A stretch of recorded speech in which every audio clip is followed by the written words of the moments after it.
নমস্কাৰ বন্ধুসকল মই ডক্টৰ সৰ্বৰা আৰু আপোনালোকে চাইছে মেডিকেল ডিসকাশন এপিসোড নম্বৰ 36 আজি আমি ডিসকাশন কৰিম যে কোনবিলাক কুকিং অয়েল স্বাস্থ্যৰ পক্ষে ভাল মোৰ প্ৰথম কোৱেশ্চনটো হৈছে দৈনন্দিন জীৱনত আমি দেখা পাওঁ যে চৰ্বি আৰু ফেটছে আমাক স্বাস্থ্যত হানি কৰে so year science behind the science কি লজিক আছে সো আমি যদি ৰন্ধন তেল বা কুকিং অয়েলৰ কথা কওঁ আমি জানো যে কুকিং অয়েলত ফেট থাকে আৰু প্ৰত্যেকবিধ ভেজিটেবল অয়েলতে বিভিন্ন পৰিমাণত বিভিন্ন ধৰণৰ ফেট থাকে হেহে আমি পোন প্ৰথমতে চৰ্বি বা ফেটৰ যেটো সায়েন্স বা কি ধৰণৰ ফেট থাকে এইটো আমি প্ৰথমতে বুজি পাব লাগিব আৰু আমি শেষলৈকে ভিডিওটোৰ আলোচনা কৰিম যে ভেজিটেবল অয়েল কোনবিধ ভেজিটেবল অয়েল বেটাৰ হয় কেনেকৈ খালে বেটাৰ হয় কোনবিধ আমাৰ স্বাস্থ্যৰ বাবে বেছি বেনিফিচিয়েল হয় হেহে আপোনালোকে ভিডিওটো মিছ নকৰিব আমি পোন প্ৰথমতে আলোচনা কৰিম যে ফেটস একচুয়ালি হয় কি সো প্ৰত্যেকবিধ ভেজিটেবল অয়েল বা আমাৰ কুকিং অয়েল বিলাকত বিভিন্ন ধৰণৰ চৰ্বি থাকে তাত কিছুমানত স্যাচুৰেটেড ফেট বেছি থাকে আনস্যাচুৰেটেড ফেট থাকে তাৰ ভিতৰত পলি আনস্যাচুৰেটেড মনো আনস্যাচুৰেটেড ট্ৰেন্স ফেট থাকে আৰু তাৰ লগতে বিভিন্ন ধৰণৰ এন্টি অক্সিডেন্টস থাকে এন্টিঅক্সিডেন্ট যেনে টকোফেনলস থাকে কেৰোটিনয়েডস থাকে পলিষ্টেৰলস থাকে সো এনেকা ধৰণৰ বিভিন্ন এন্টিঅক্সিডেন্টস থাকে যেটো দেহৰ বাবে বহুত বেছি লাভদায়ক হয় এতিয়া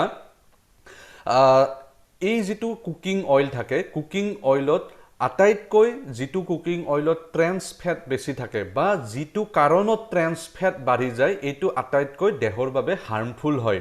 দেখা যায় যে কিছুমান কুকিং অয়েল বেছি গৰম কৰি সৃষ্টি কৰে বা হাইড্ৰোজেনেটেড কৰি সৃষ্টি কৰে আৰু ইয়াৰ ফলত কিছুমান তেলত বহুত বেছি ট্ৰেন্স ফেট বাঢ়ি যায় আৰু ফ্ৰী ৰেডিকেলস বুলি এটা আমাৰ যেটো দেহত এন্টিঅক্সিডেন্টছৰ পৰিমাণ কমাই দিয়ে ফ্ৰী ৰেডিকেলছৰ সংখ্যা বাঢ়ি যায় আৰু এনেকুৱা ধৰণৰ তেল বহুত বেছি হাৰ্মফুল হয় য'ত ট্ৰেন্স ফেট বহুত বেছি থাকে এতিয়া এই গোটেইবিলাক চৰ্বিৰ মাজত পলি আনস্যাচুৰেটেড ফেট বহুত বেছি আমাৰ শৰীৰৰ কাৰণে লাভদায়ক হয় পলি আনস্যাচুৰেটেড ফেট বুলি ক'ব গ'লে আমি দুটা বস্তু আটাইতকৈ বেছি বা ইম্পৰ্টেন্স দিও যেটো আমি ওমেগা 3 আৰু ওমেগা 6 ফেটি এসিড বুলি কওঁ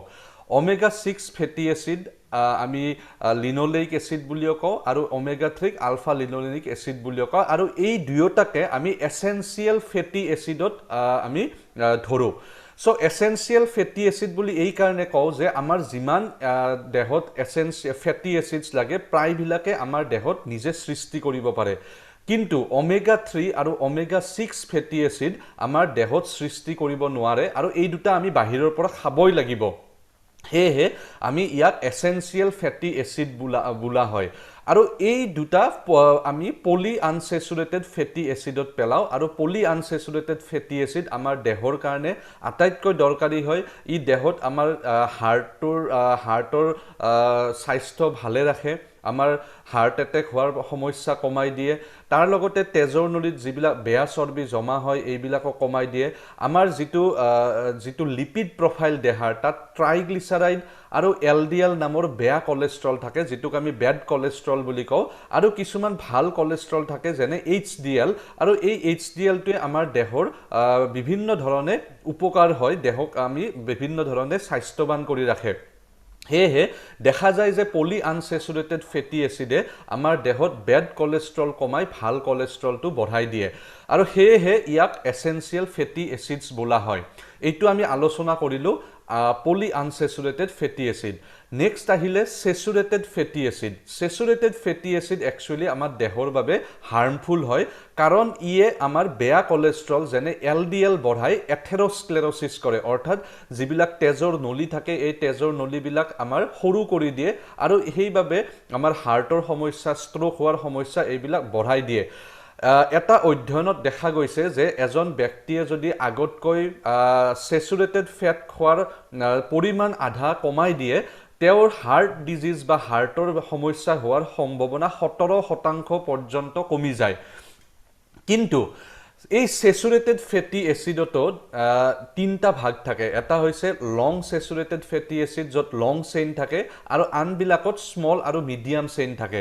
দেখা গৈছে যে যিবিলাক স্যাচুৰেটেড ফেটি এচিডত লং চেইন থাকে সেইবিলাক ক্ষতিকাৰক হয়, আৰু যিবিলাকত মিডিয়াম বা শ্বৰ্ট চেইন থাকে এইবিলাক ইমান হাৰ্মফুল নহয়। ইয়াৰ এটা মই উদাহৰণ দিছোঁ, এটা হৈছে কোকোনাট অইল। বহুতো ব্যক্তিয়ে বা বহুতো চেনেলছ ইত্যাদিত কয় যে কোকোনাট অইল আমাৰ দেহৰ কাৰণে ক্ষতিকাৰক হয়, কিন্তু এইটো একচুৱেল ট্ৰুথ নহয়। কোকোনাট অইল এটা অধ্যয়ন হৈছিল, য'ত কোকোনাট অইল আৰু বেলেগবিলাক তেলৰ লগত এটা কম্পেৰিজন ষ্টাডি হৈছিল, আৰু তাত দেখা গৈছিল যে কোকোনাট অইল যিবিলাকে গ্ৰহণ কৰি আছে বহুত দিনৰ পৰা, তেওঁলোকৰ কলেষ্ট্ৰল লেভেলত কোনো ধৰণৰ চেঞ্জেছ নাহে। এইটো এই কাৰণে হয় যে কোকোনাট অইলত যদিও স্যাচুৰেটেড ফেট থাকে, তাত কিন্তু লং চেইন নাথাকে, মিডিয়াম আৰু স্মল চেইন স্যাচুৰেটেড ফেটহে বেছি থাকে। সেয়েহে কোকোনাট অইল একচুৱেলি হাৰ্মফুল নহয়, যিহেতু আমাৰ স্মল আৰু মিডিয়াম চেইন স্যাচুৰেটেড ফেটে আমাৰ দেহৰ কোনো ধৰণৰ ক্ষতি নকৰে। সেয়েহে not all saturated fat are bad. Saturated fat যদিও হাৰ্মফুল বুলি ক'লোঁ, কিন্তু সকলোবিলাক স্যাচুৰেটেড ফেট হাৰ্মফুল নহয়। অনলি লং চেইন যিবিলাক স্যাচুৰেটেড ফেট আছে বা যিবিলাক কুকিং অইলত লং চেইন থাকে সেইবিলাকহে হাৰ্মফুল হয়। তাৰ লগতে আমি যদি আনস্যাচুৰেটেড ফেটৰ কথা কওঁ, আমি অলপ আগতে আলোচনা কৰিলোঁ ওমেগা 3 আৰু ওমেগা 6 ফেটি এচিডৰ কথা। এই যিটো পলি আনস্যাচুৰেটেড ফেটি এচিড থাকে বা মনো আনস্যাচুৰেটেড ফেটি এচিড আছে, যিটো দেহৰ কাৰণে বহুত বেছি উপকাৰ হয়, এইটোৱে দেখা যায় যে যিটো LDL লেভেল এইটো কমাই দিয়ে।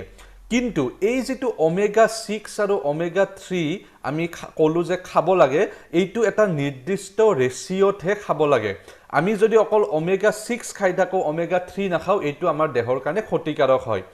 দেখা গৈছে যে আমাৰ বহুতো কুকিং অইলত কেৱল ওমেগা 6 থাকে, আৰু ইভেন আমাৰ যিটো ইণ্ডিয়ান আমাৰ ডায়েট হয়, আমাৰ ভাৰতীয় যিবিলাক খানা থাকে, বেছিভাগতে ওমেগা 6 থাকে, আৰু ওমেগা 3ৰ পৰিমাণ খুব বেছি কম থাকে। সেয়েহে আমি যদি দেহৰ উপকাৰিতা আমি যদি বঢ়াব বিচাৰোঁ বা এই তেলবিলাক আমি চিলেকশ্যন কৰিব বিচাৰোঁ, এটা নিৰ্দিষ্ট ৰেচিঅ'ত য'ত ওমেগা 6 আৰু ওমেগা 3ৰ বেলেঞ্চ থাকে সেইটোহে ল'ব লাগে। আৰু এই ৰেচিঅ'টো হৈছে 5:1 বা 10:1, অৰ্থাৎ প্ৰত্যেক 5 গ্ৰাম ওমেগা 6 খালে 1 গ্ৰাম ওমেগা 3 থাকিব লাগিব, আৰু বা 10 গ্ৰাম ওমেগা 6 থাকিলেও 1 গ্ৰাম থাকিব লাগিব। আৰু এনেকুৱা ওমেগা 6 আৰু 3 ৰেচিঅ' থকা যিবিলাক কুকিং অইল আছে সেইটোহে বেষ্ট হয়। আমি যদি ওমেগা 6 অকল খাই থাকোঁ তেতিয়াহ'লেও আমাৰ দেহৰ ক্ষতি হয়, কাৰণ ওমেগা 6এ যদিও LDL কমায়, যিটো বেড কলেষ্ট্ৰল হয়, ই লগতে HDLও কমায়, যিটো ভাল কলেষ্ট্ৰল হয়।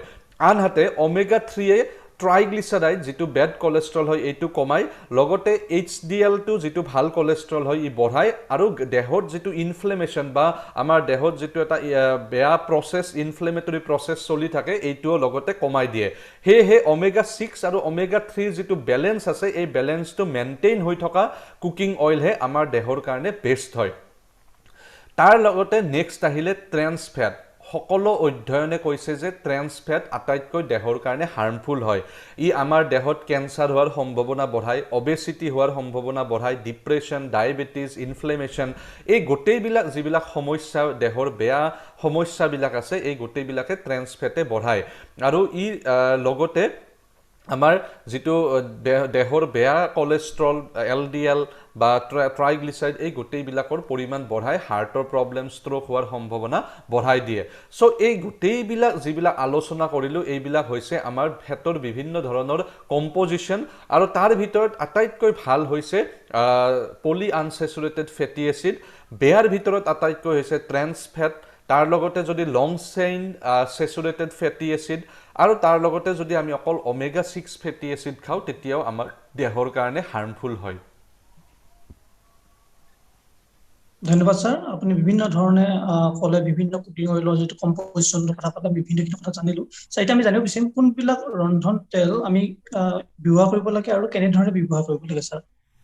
অ'কে, সো এইটো এটা ইম্পৰ্টেণ্ট কুৱেশ্যন হয় আমাৰ সকলোৰে মাজত বিভিন্ন ধৰণৰ কনফিউজন থাকে যে কোনটো অইল আমাৰ কাৰণে বেষ্ট হ'ব কোনটো অইল খাব নালাগে সো আমি এতিয়া এটা এটাকৈ অইল এনালাইজ কৰিম আমি যদি প্ৰথমতে আমি ইণ্ডিয়ান চিনাৰিঅত আলোচনা কৰোঁ প্ৰথম কথা আহিল আমি দেখোঁ যে বহুতে অলিভ অইল ব্যৱহাৰ কৰে এক্সট্ৰা ভাৰ্জিন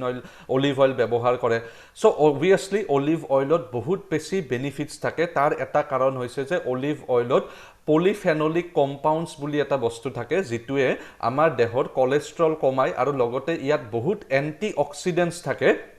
যাৰ বাবে আমাৰ দেহত বিভিন্ন ধৰণৰ ফ্ৰী ৰেডিকেলছ যিবিলাক আমাৰ দেহৰ বাবে হাৰ্মফুল হয় এইটো কমি যায় কিন্তু ইয়াত এটা ইম্পৰ্টেণ্ট প্ৰব্লেম হয় যে ইয়াত ওমেগা 6 আৰু ওমেগা 3 মই যেটো ক'লো যেটো ৰেশিও হয় এটো মেইনটেইন নাথাকে আৰু ওমেগা 3 খুব কম পৰিমাণৰ থাকে লগতে দেখা যায় যে যেহেতু আমাৰ ইণ্ডিয়ান ডায়েটত ওমেগা 6 অলৰেডি বহুত বেছি আছে সো ইণ্ডিয়ান চিনাৰিঅত অলিভ অইল খুব বেছি ভাল নহয় অলিভ অইল আইডিয়ালি ব্যৱহাৰ কৰিব লাগে কুকিং হৈ যোৱাৰ পিছত আমি তেল খাদ্যত অলপ দি ব্যৱহাৰ কৰিব লাগে কিন্তু অলিভ অইল আমি কেতিয়াও অলিভ অইলত খানা বনাব নালাগে যেহেতু ইয়াত যদি গৰম কৰা যায় ইয়াত থকা যিবিলাক এণ্টি অক্সিডেণ্টছ থাকে লগে লগে ডেষ্ট্ৰয় হৈ যায় তাৰ লগতে ইয়াৰ যেটো স্মোকিং পইণ্ট থাকে ইটো বহুত কম হয় অৰ্থাৎ কম তাপতে ইয়াৰ এণ্টি অক্সিডেণ্টছ নোহোৱা হৈ যায় আৰু ই লগে লগে ধোৱা হৈ যায় ট্ৰেন্স ফেটত পৰিৱৰ্তন হ'ব পাৰে বা ট্ৰেন্স ফেট বাঢ়ি যাব পাৰে 2 নম্বৰ মাষ্টাৰ্ড অইল যেটো আমি সকলোৱে ব্যৱহাৰ কৰো সৰিয়হৰ তেল যেটো মোষ্ট আইডিয়েল তেল হয় আমাৰ দেহৰ স্বাস্থ্যৰ বাবে কাৰণ ইয়াত ওমেগা 6 আৰু ওমেগা